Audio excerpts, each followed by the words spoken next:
But this is what we're talking about when we talk about kingdom. On the surface, it's about rulership.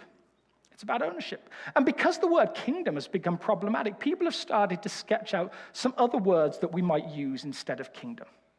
Because we don't necessarily connect, especially in very strongly democratic nations, with this idea of what is a kingdom. So another word that people have used is things like the ecosystem of God. Or one I love is the influence of God.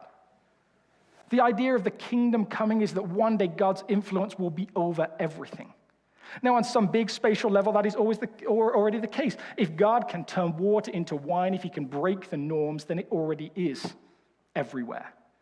But it seems like right now he chooses not to make that the case.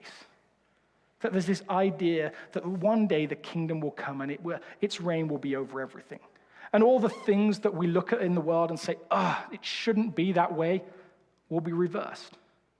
There will be enough food for everybody. We won't have 1 billion people that are suffering from food shortages every day in this world. There will be enough water. We won't have 700 million people that can't get clean drinking water in the world today. We won't see all these things about the world that we look at and say, that isn't how God would have it be. There's this promise that one day that will be.